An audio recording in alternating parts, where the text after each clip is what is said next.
Hola, ¿qué tal? Espero que se encuentren muy bien. Yo me encuentro excelente. El tema de hoy es barreras de comunicación. Espero que este video les guste. Vamos a verlo.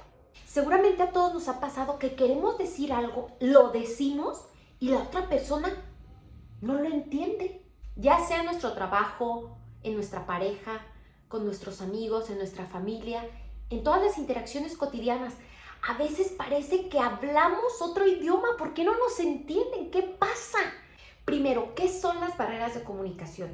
Las barreras de comunicación son impedimentos, bloqueos que impiden que el mensaje llegue correctamente del emisor al receptor. Estas barreras pueden ser físicas, psicológicas, emocionales, culturales, lingüísticas, entre otras.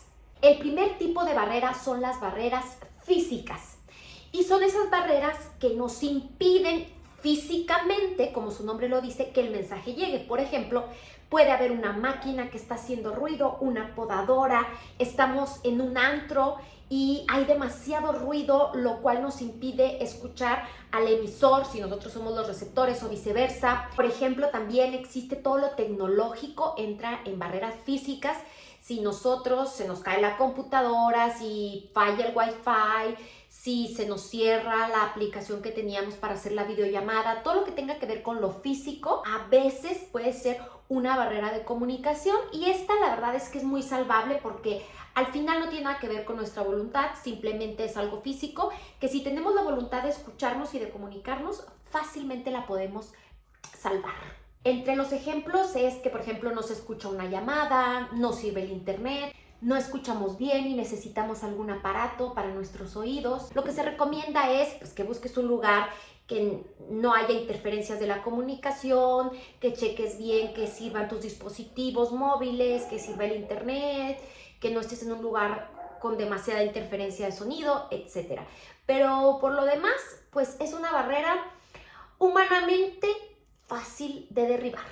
Ahora, en un segundo apartado tenemos las barreras psicológicas y emocionales. Por ejemplo, ahí encontramos los prejuicios, los estereotipos, los miedos, el autoestima, la autopercepción, los juicios, en fin, todo lo que tiene que ver con nuestros introyectos, todo aquello que tenemos en nuestra mente que nos hace interpretar de cierta forma el mensaje que estamos escuchando o que estamos enviando. Por ejemplo, si yo tengo un prejuicio sobre las maestras, docentes, y una docente me habla, tengo ya ahí un prejuicio que me va a hacer escuchar a lo mejor un no, que otros escuchan como no, yo lo escucho no. Le doy ahí una connotación emocional mucho más negativa de lo que en realidad es. Entonces, eso tiene que ver más bien con el que lo recibe, no tanto con quien lo envía. Sin embargo, es importante saber que esas son barreras personales, emocionales, que al final sí intervienen y sí interfieren en el mensaje. Si yo digo, doy un mal ejemplo de los doctores y tú eres doctor, doy un mal ejemplo de los abogados y tú eres abogado, estoy ahí entrando no con intención, pero estoy tocando fibras que a lo mejor de otra forma no se hubieran tocado y son barreras al final de comunicación que tienen que ver con la persona y con sus emociones.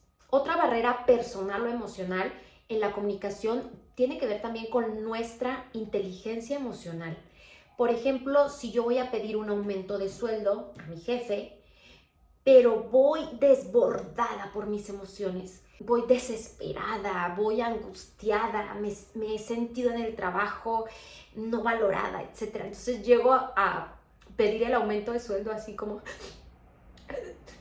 Bueno, hay una barrera de comunicación que es personal y emocional y es que no voy a lograr comunicar lo que quería, lo que pensaba, lo que había estado planeando, porque ahí hubo una barrera que fueron mis emociones que me llevaron a lo mejor a no comunicar lo que quería exactamente, sino a dar pena ajena a lo mejor.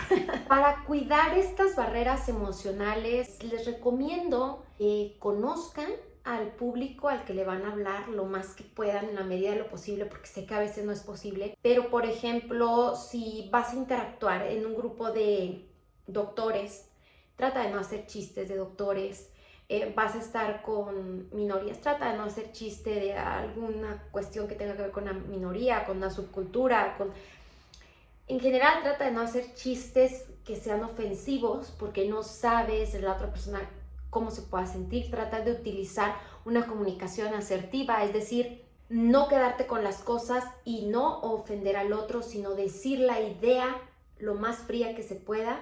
Si les interesa más el tema de comunicación asertiva, dejé aquí en mi canal una conferencia completa que se llama así, Comunicación Asertiva, conferencia completa. Espero que la revisen. Bien, luego tenemos otro espectro de las barreras de comunicación y son las barreras semánticas, lingüísticas y culturales. A mí me gusta ponerlas juntas porque se mezclan y les voy a dar algunos ejemplos de ellas. Pues la lingüística tiene que ver con la diferencia de idiomas. Si tú hablas chino mandarín y yo no, pues no te voy a entender. Si tú hablas inglés y yo no, no te voy a entender.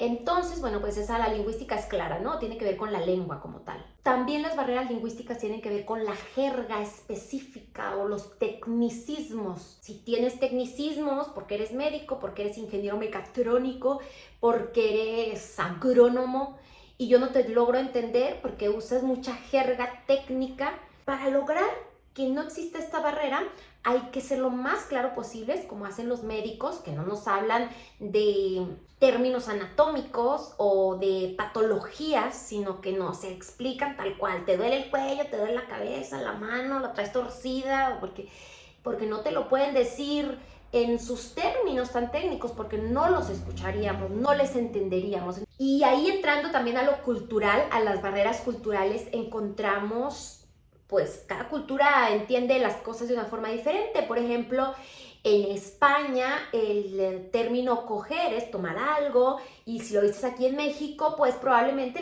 le demos otra interpretación. En México la palabra madre, para hablar de nuestra mamá, la podemos utilizar como gozo, como gusto, pero también la podemos utilizar para ofender a alguien. Entonces hay que tratar de ver el contexto en el que estás utilizando una palabra para evitar que haya una barrera o que sea una barrera intercultural. Aquí en las barreras culturales también tiene que ver con normas, valores, costumbres.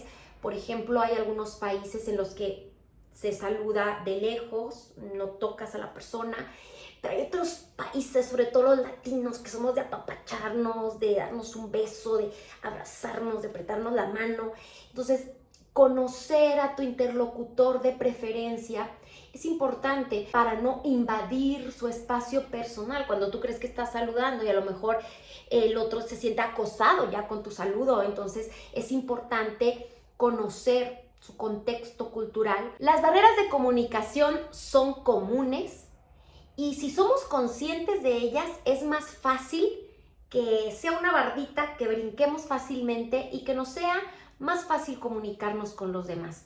Espero que este video sobre barreras de comunicación les haya gustado. Los invito a darle like al video, suscribirse, pónganme algún comentario, algún tema que les gustaría que les desarrollara y con gusto lo haré. Y nos vemos en el siguiente video sobre comunicación. Yo soy Nereida Portillo. Bye bye.